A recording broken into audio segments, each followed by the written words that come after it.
You are watching Sipping Off the Cuff on tequilaaficionado.com, part of Tequila Aficionado Media. I'm Alex Perez in Southern California. And you're frozen on my screen. And this gentleman here is Mike Morales. Mike Morales, yeah. We had a temporary freeze on the screen because we're working with no budget and Skype software, okay? Thank you, Skype. Alex, this is the year of the celebrity agave spirit, okay? Everybody is coming out with their, everybody but you and me are coming out with their own mezcal. You say we don't have a budget. We have no budget. If anybody would like to fund us, we'd be more than happy to come up with something, but not tequila because that's already been done. And at this point, this is what we have this evening, Alex. Dos hombres. Two men walk into a bar. Two men walk into a bar. Now, if you don't know anything about this mezcal, let me give you a rundown. If you're Breaking Bad fans, and Alex admitted to me off camera that he has never seen Breaking Bad. I will admit that I have seen all of Breaking Bad. We binged watched it. But the funny thing is, I was living in Albuquerque. I lived there for like 13 years while they were filming the series. And at that time, there were several series being filmed in New Mexico, in Albuquerque, when the last governor who was there, who ruined our tequila show, but was great for the movie business, was allowing, TV shows to film there. So there were a lot of crews that were, parked in front of our house or whatever. And Breaking Bad, I knew where a couple of their studios were. I used to work in the same neighborhood where one of the production studios were. And it was all industrial because I worked for a remodeling company. So it was all industrial park, several buildings. And in between those buildings were a lot of alleyways. And that's where they would film. They would film in the alleyways and, block off streets and things like that. And every once in a while, for lunch, we'd go out and see who was filming, right? But they had a production studio that was only like a block and a half from where I worked. But I didn't actually watch all of it until after I moved away and had a chance to binge watch it all. So this was put together by Bryan Cranston and Aaron Paul. And Aaron Paul, for those of you who are watching the Netflix movie that premiered in September, the El Camino, that is the movie. Let's just say it's the movie sequel to Breaking Bad. Anyway, these two guys, this belongs to them. All right. And I know what you're going to say. I know what you're going to say. Everybody and their brother and their uncle. And if you have an IMDb or if you have a Screen Actors Guild card, you're going to come up with your own agave spirit. But we have been, it's been, everybody is kind of, everybody, not everybody, just small circles of agave lovers are really hesitant. Yeah, we're jaded. Well, yeah, we're jaded because, there are brands going for $1 billion. Casamigos, right? Your friend George Clooney. Hi, George. Yeah, remember George? Well, so anyway, he's calling me right now. Is he calling you right now? He's still pissed at us, isn't he? for what we did we raked his tequila over the coals, but that was after he sold it, so it didn't matter. So anyway, let me read off some of the information that we got on the label. Okay, it's called Dos Hombres. It is Aaron Paul and Bryan Cranston. Some of you who were involved at Tales of the Cocktail this year in 2019 were a little miffed because Bryan Cranston was the guest speaker at the award ceremony. This is, mind you, they launched this year. They get to go to Tales of the Cocktail. He gets to be the guest speaker, the guest of honor. And apparently after they did their initial tasting, they had, I hear that the line went around the block several times to get to taste their mezcal and to sign bottles, and they got all this attention, right? And the purists were a little miffed because they got all this attention. And I can tell you that in our circles, if you're a tequila file or an agave geek or whatever you consider yourself, and now a mezcal geek, A Mezcal Aficionado. a mezcal aficionado, you're probably a little jaded, as you said, when a couple of movie stars come up with their own stuff. I mean, we have yet to have Cheech Marin's mezcal. I keep waiting for Cheech to send me his mezcal. Hey, His mezcal in a doobie or something. But anyway, this is made out of espadín, bottled by Araceli del Carmen Palacios Aguilar, Cristobal Colon in Oaxaca. It's imported by Dos Hombres, Manhasset, New York. And that sounds familiar. It is made in Oaxaca in a tiny village tucked into the mountains of Mexico. And it's signed by both Aaron Paul and Bryan Cranston, not by the Maestro Mezcalero. Okay, I think that's what ticked them off to begin with, is that they're not highlighting. They're wondering what they're going to be doing for sustainability and for for taking care of the community in which they have acquired and curated this mezcal. Sure. And rightly so, right? I mean, That's valid. Sure. Yeah, because sustainability is a big issue right now with agave spirits. This is a 42% alcohol by volume, so that would make it 84 proof. So it could be a gateway, could be not. It's pristine. They're letting the juice do its. It doesn't have the lingering bubbles that you would see in some other mezcals that we've had, Alex, you and I. What kind of, now I'm using my Stasso Jarrito for mezcal, and so is Alex. I love this glass.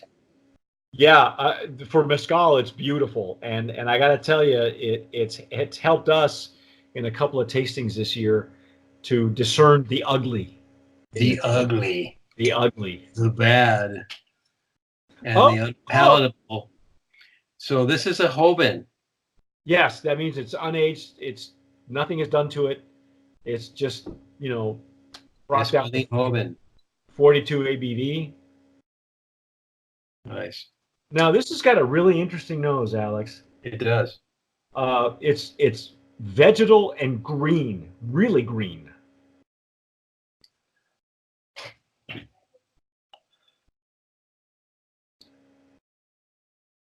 Very, very hint of smoke. Just ever so slight. Yeah, very, very little smoke. Hint of wood. Maybe a little bit herbaceous, just a hair.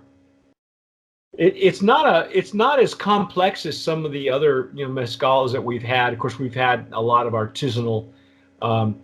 And that's the other thing that we're, the labeling, you have to watch out, because there are three types of labeling in mezcal. There's mezcal ancestral, and mezcal artisanal or artisanal. They're saying it's artisanal in Spanish.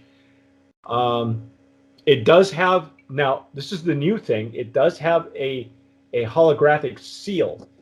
All mezcal has to have that now, by law. It's legit. Yeah. There's fruit in there, Mike, but I can't. Some tropical fruit. Well, like I said, I initially got a lot of green notes.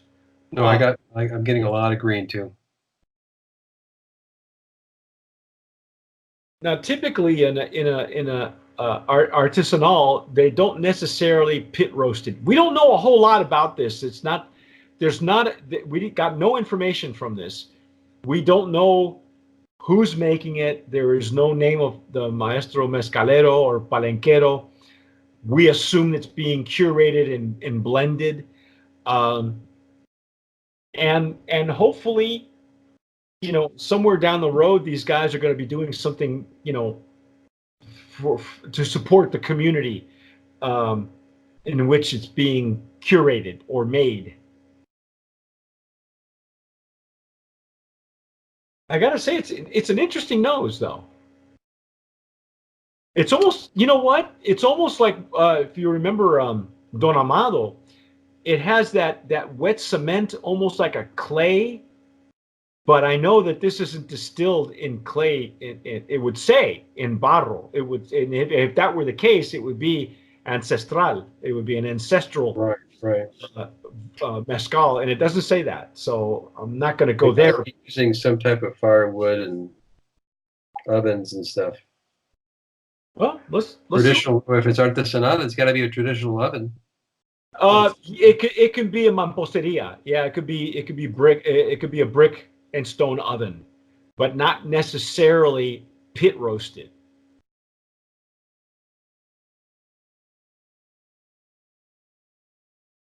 Yeah, I'm getting a fruit. Let's taste it. Oh.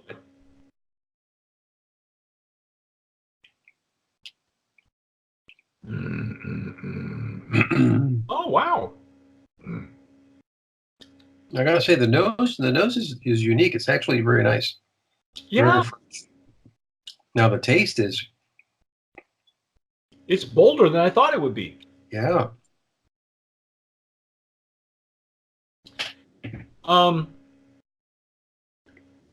This is not what I expected. There are we have had a couple of mezcals, and I'm not sure if I had those with you or with one of the other TJs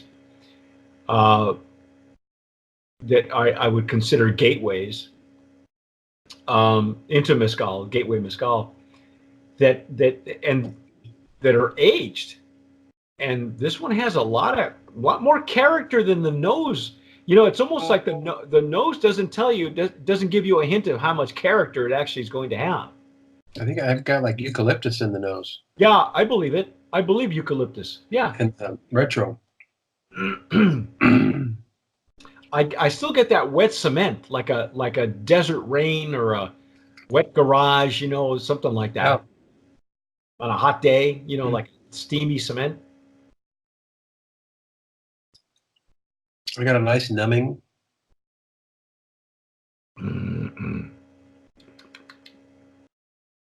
Yeah, the nose, again, some fruit, apple or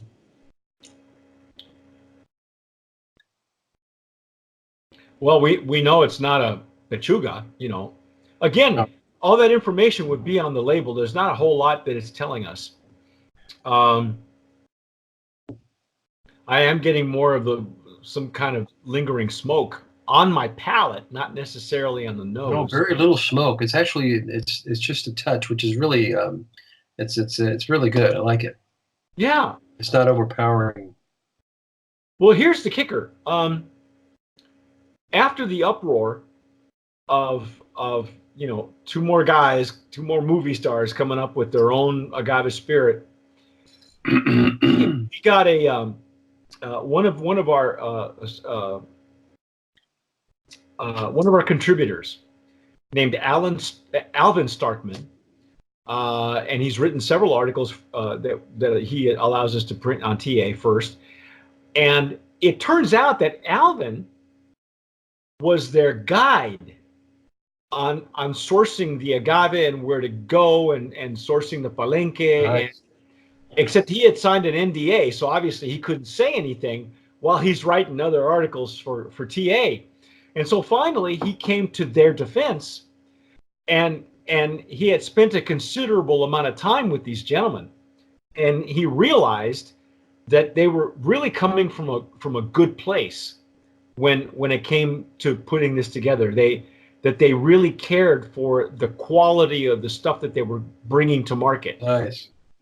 And I thought it was really neat that he could come, that Alvin could come clean for them Because they have a budget. We're not going to lie. Sure. A lot of times you can only see what they're doing, and you assume that they're just throwing money around and not even part of the process, right? Yeah. There are publicity pictures of them, and you can go on their Instagram. First of all, I give them props for sending us the juice long before somebody else would, sweep this up and buy it, like some of the other celebrity brands that are out there.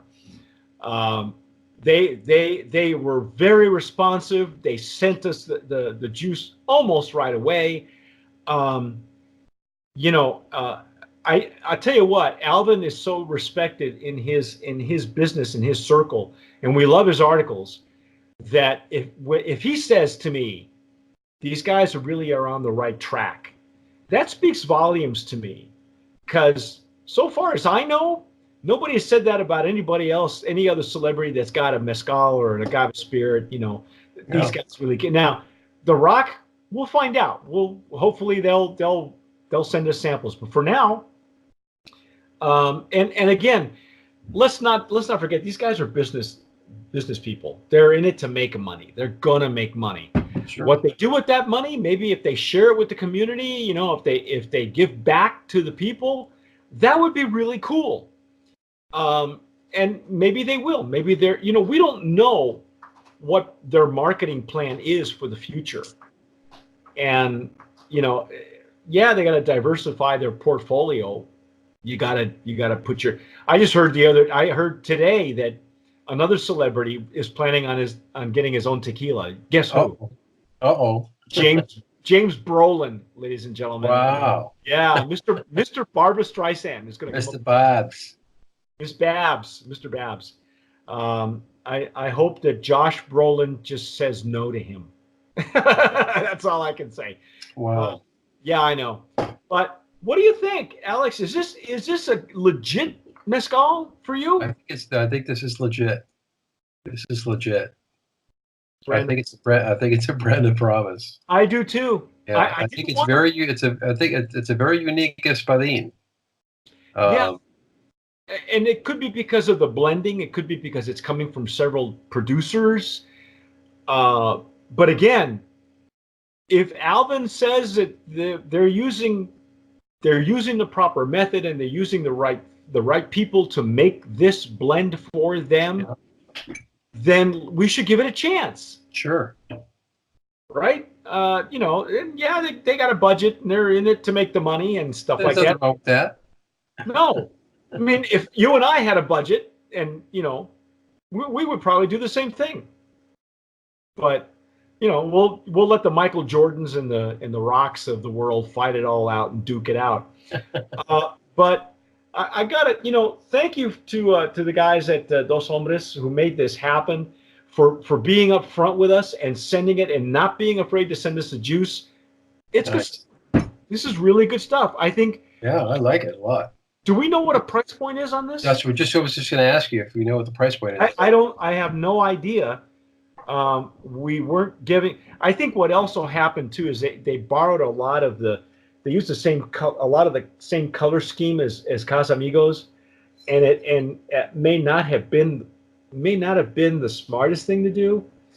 But anyway, regardless, they didn't ask Alvin what he thought, but because that wasn't what he was contracted for. But sure. All this other stuff. Hey, I think it's legit. I would, let's put it this way: if I had this, and I had a choice of this or El Silencio, and I like El Silencio, I would try this. I would go there. I think that they're onto something, and I hope that they don't get derailed. Sure, I agree. Looks like it's $65 for a 750. That's respectable. 42% ABV. Nice. You know what? I like it. We nominated it for Brand of Promise. I didn't want to like it. I was afraid to like it. But regardless, if you, like Alex had never seen the show. So, you know, I'm sure he's heard of Aaron Paul and Bryan Cranston, but he's never actually seen Breaking Bad.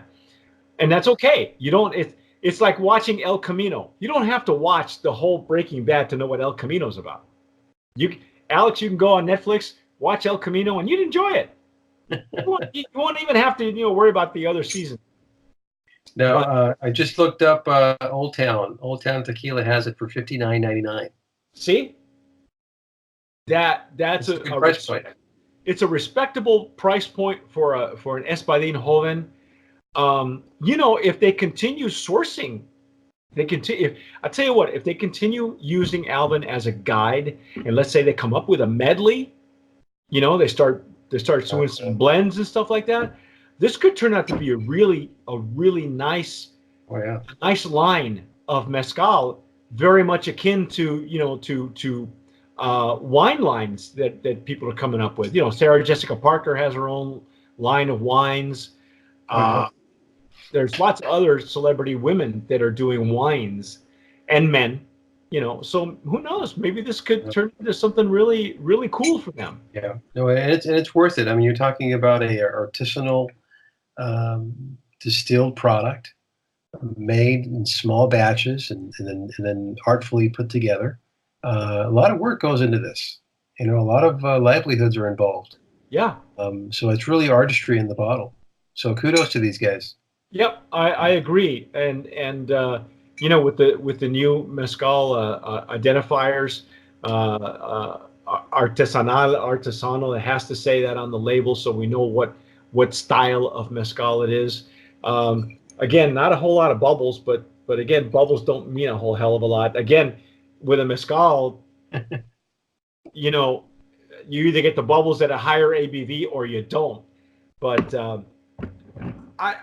I want to see them come up with a couple of more. Let's see what they do with this. Let's see where they go with it, and you know, before we you know, we rake them over the coals or trash them or whatever. But, you know. So what would you like to see, Mike? A aged Espadín, or maybe a different plant altogether? A different plant altogether, or a medley. You know, medleys. That's when you have the three different types of plants.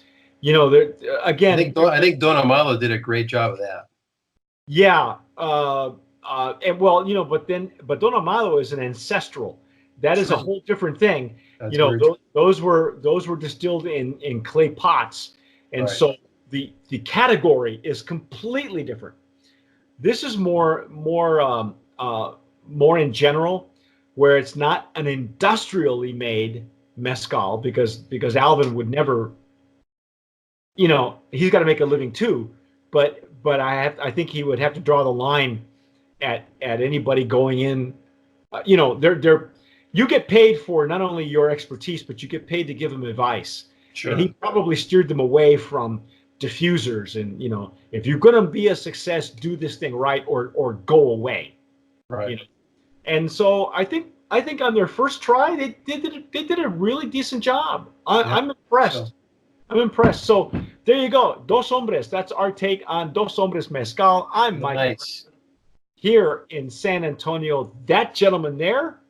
This hombre, Mike. This hombre, Alex Perez in Southern California.